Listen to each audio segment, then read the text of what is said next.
Hello everyone, thanks for joining me on another ranking video. Today we're going to be ranking the prog rock masters Genesis, who later turned into 80s pop rock masters.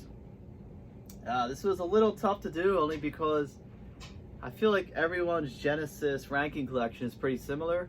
Mine is a little different, but it's also similar to a lot you've probably seen on YouTube. So I don't want to be too similar, and I watch a lot of videos of ranking, and I like hearing other people's opinions. So, after watching this video, if you'd like, leave your opinions on your ranking of Genesis albums. Now, obviously I grew up with Genesis, who were all over the radio, especially soft rock radio, along with Phil Collins and Peter Gabriel solo. I wasn't alive when Peter Gabriel was the lead singer of Genesis. I was born afterwards when Genesis was one of the biggest bands in the world, being, Phil Collins as the lead singer. But I have a soft spot in my heart for those 80s stuff, just because they're so well known, and they're great hits. Like, whether you love them or not, you can't deny the power of them.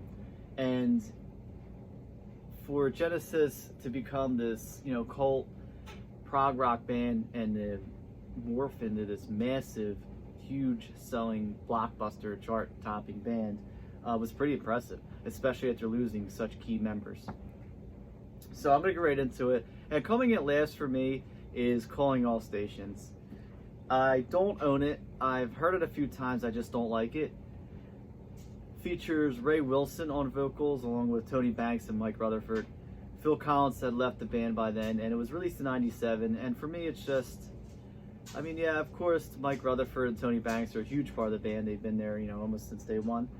And I don't know, for me, it's not really a Genesis record. I feel like they should have called it something else.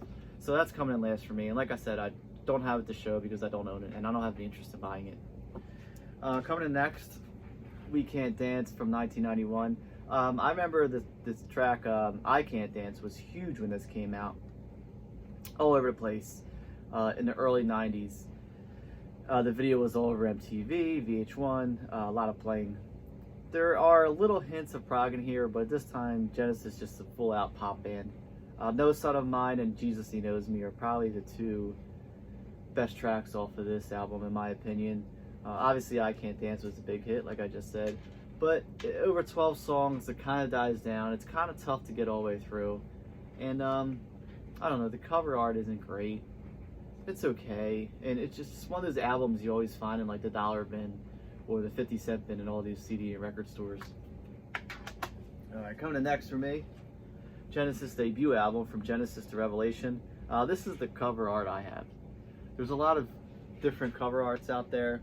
I believe the original one that was released on vinyl is the black one with Genesis across in gold, and From Genesis to Revelation in gold, kind of like an upside down L shape. This is basically a folk album. You don't really hear Genesis becoming Genesis yet, merging with their prog rock sound. Obviously it features Peter Gabriel on vocals, first album with him. I feel like it's more for a completist, especially a fan of early Genesis with Peter Gabriel. A lot of songs on here, none of them clock in over 4.5 minutes. Not something I'd highly recommend. It's something I think you should listen to, maybe here or there. But I feel like the band never even liked this album. I don't think it was even ever remastered, as were all the other albums, save for We Can't Dance and Calling All Stations. But yeah, like I said, there's so many different covers of this release. I just feel like the band doesn't even own it. This one says John Joe Music Limited. Coming in next, Abacab from 1981, obviously featuring the trio of Phil Collins, Mike Rutherford, and Tony Banks. The opening title track, Abacab, was a hit. It's got the 80s pop rock sound, but still has some prog in it. No Reply at All is a huge hit off of this. Really cool song, I like that. Me and Sarah Jane, Keep It Dark, Man on the Corner, another record. It's okay album, not their worst. Definitely a big seller when it came out. Um, and like I said, I don't prefer, but I love the stuff that with Phil Collins on lead vocals that came out in the '80s. It's kind of like a guilty pleasure, but it's not, because they're still a great band. It still sold a huge amount of albums, and I don't know. I just feel like whenever you get one of these Genesis '80s albums, you're guaranteed to have a huge hit single off of it. All right, coming in next for me, from 1983, this is the self-titled album, Genesis. Mama, the opener, such a killer track, definitely really proggy. It's the perfect mix of that prog slash rock slash pop sound. That's All, one of the greatest '80s songs, in my opinion, from Genesis. Legal Alien is great. Taking It All Too Hard is great. This was also produced by the co-producer of The Police's Synchronicity, which was a huge selling album, as was this. So I feel like the band kind of wanted to get a little back to the prog rock roots a little bit. They were more efficient in the studio, especially with their production team on this one. Coming next, another perfect example of the prog pop rock of the 80s, 1980s, Duke. A lot of people love this. A lot of people think this is the best of the Phil Collins led trio of the band. Opens up with Behind the Lines, Duchess. Of course, Misunderstanding was a huge hit off of this, as was Turn It On Again, another prog pop rock hit. Cul-de-sac was always cool. And at this time, I feel like Genesis really knew which direction they were heading. They knew how to write these hit pop songs and get on the charts. And for struggling so long, even though they were fantastic, amazing, and trailblazers throughout the 70s, I think this is the direction Genesis wanted to go, and they wanted to be the biggest band in the world, and they were up there. Coming next for me, and then there were three. First album to feature Phil Collins, Mike Rutherford, and Tony Banks after the departure of Steve Hackett. And the title says it all. I always liked the artwork. Thought it's really cool. It takes you a while to figure out. Like, there's a lot of stuff going on. I still don't get it. Very proggy. It's a prog album. And then it ends with Follow You, Follow Me, which was the band's first really big hit. And with that transition into Duke, you can definitely hear the band saying, all right, we know what we're doing here. We can write a pop hit, and we can get on the charts, and we could sell a lot of albums, more than we ever did before. And that's what they did here. And, you know, that was the direction that worked for Genesis and made Genesis such a big household name and such a well-known band. Coming next, a lot of people may disagree with this. Wind and Wuthering. This is from 1976. Last album to feature Steve Hackett on the guitar, and last album to feature the band as a foursome, and also the last, I feel, true prog rock album, as in this is definitely all prog. Really good stuff. 11th Earl Mar, which opens, it's great. The almost 10-minute One for the Vine, Go Your Own Special Way, Walk Gorilla is kind of a weird song.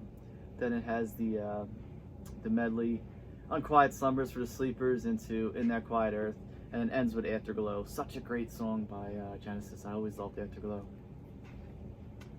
Alright, this is going to surprise a lot of people, because a lot of people don't like this album, Invisible Touch. But for me, I feel like it's the pinnacle of 80s Genesis. Loaded with hit tracks, and I believe this is their biggest selling album. Opens up with the title track, Invisible Touch, and the Tonight, Tonight, Tonight, Land of Confusion, which was a huge song, and it had a revival when the band Disturbed covered it, I want to say maybe about 15 years ago. In Too Deep, another hit song. It's kind of a sappy love song, but it's cool because always reminds me of American Psycho, which is one of my favorite movies. Throwing It All Away, another great hit single off of this, and ends with The Brazilian. But this does have its touch of progs on it with Domino, clocking in a little over 10 minutes. I really do like this album, and this album gets a lot of hate, especially with Genesis fans, but I love it. I think it's great. Coming in next, this is Genesis' sophomore album, Trespass. Only 6 tracks. This was released in 1974. Yeah, there's really good stuff on here. Looking for Someone, White Mountain, Vision of Angels, Stagnation, Dusk, and it ends with The Knife.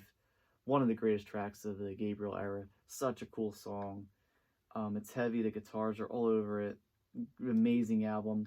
Always loved the artwork, and if you could see here, this line, it kind of cuts around to a knife. So basically, the centerpiece, even though it's the last track on this album, the centerpiece of this album is the knife. And I'm drawing a blank right now. I don't know why.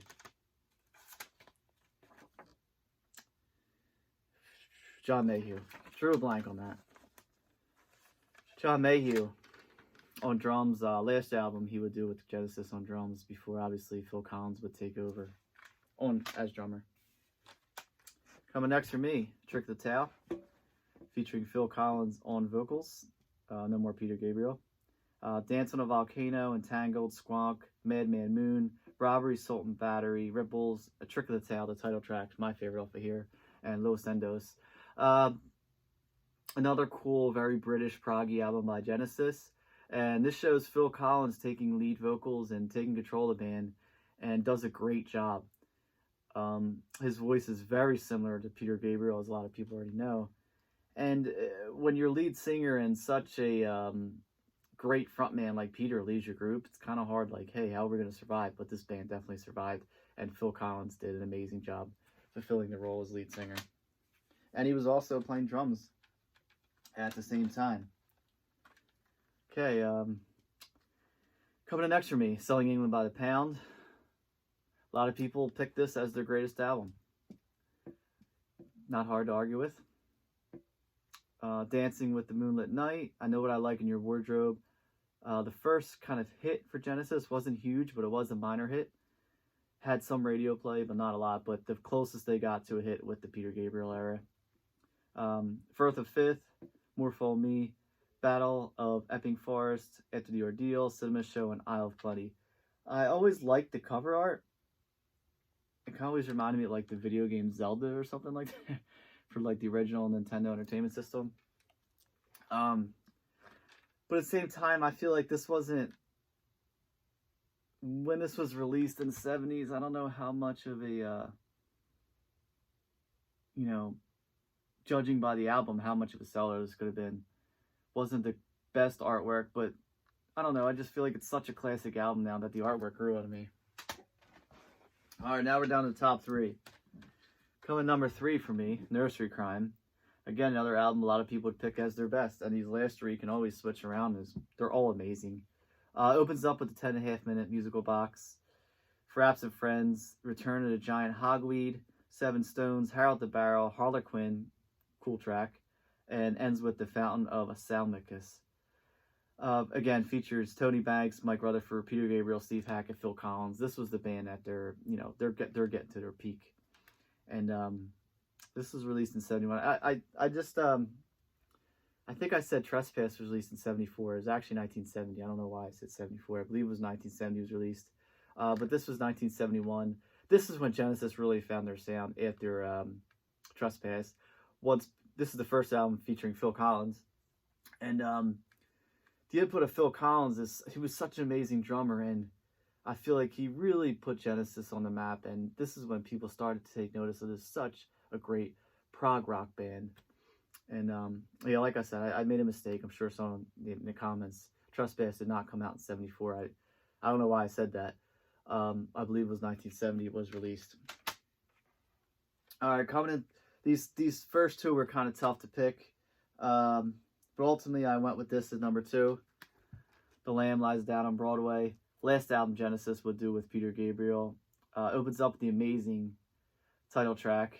I think this Lamb Lies Down on Broadway is probably my favorite Peter Gabriel vocal from Genesis. Fly Out a Windshield is great. Cocoon, In the Cage, and features Carpet Crawlers, such a signature song from Genesis. And the reason I put this at number 2 is because this is a double album. This is a double CD set here. It's a little too long. The second disc is even more proggier than the first. The first is a little more commercial sounding, but the second disc I feel is a little too long. There's a little filler on there, but not much, which is the reason I put it at number 2 for me. But still an amazing record, and I would put this up against the greatest prog rock albums of all time. And coming in at number 1, everyone probably narrowed it down. Might be obvious at this point, Foxtrot. I always love the artwork. Whenever you get like a blue on there, it's so cool. And then you got the fox in this red dress, and you know, it looks like I always thought it was a shark, but looking again, it's definitely a whale coming up. And the back cover, you know, leading the horses to sea. Watcher of the Sky is my second favorite. Peter Gabriel vocal from Genesis, which opens this album, so great. The Table, Get 'Em Out by Friday, Can, Utility, and Coastliners, Horizons, and it ends with the 22, almost 23-minute Supper's Ready. Oh man, Supper's Ready and Watcher of the Sky, such amazing songs to bookend this album. And it's just one of those albums where you put them on from start to finish, and they're just amazing. They never get old. And the reason I picked this at number 1 is because, in my opinion, this is one of the greatest prog rock albums of all time. And I've been listening to a lot of prog lately, specifically Kansas, obviously Genesis, yes, Jethro Tull, King Crimson. So I wanted to do a little one of the bands, and I have all Genesis albums, you know, except for Calling All Stations, which I said at the top of this list and came in last for me. Alright, so video is kind of short. Just so much to be said about Genesis that I feel like there's no more I can say that hasn't been said already. So I'm going to recap real quick. Number 1, Foxtrot. Number 2, The Lamb Lies Down on Broadway. Number 3, Nursery Crime. Number 4, Selling England by the Pound. Number 5, The Trick of the Tail. Number 6, Trespass, not from 1974. Number 7, Invisible Touch. Oops, sorry. Number 8, Wind and Wuthering. Number 9, and then number 3. Number 10, Duke. Number 11, Genesis, the self-titled. Number 12, Abacab. Number 13, the debut album from Genesis to Revelation. Where was I? 13? 1, 2, 3, 4, 5, 6, 7, 8, 9, 10, 11, 12, 13. 14, We Can't Dance. And coming in 15, which I don't have to show, is Calling All Stations. So everyone, thanks for watching. I'm thinking of doing another video featuring my favorite prog rock albums. Maybe I'll narrow it down to 10 or something, since I've been listening to so much prog lately. Always comes in waves for me, and I just really been in a proggy mood lately. And thanks for watching this video. Like I said, leave your rankings in the comments.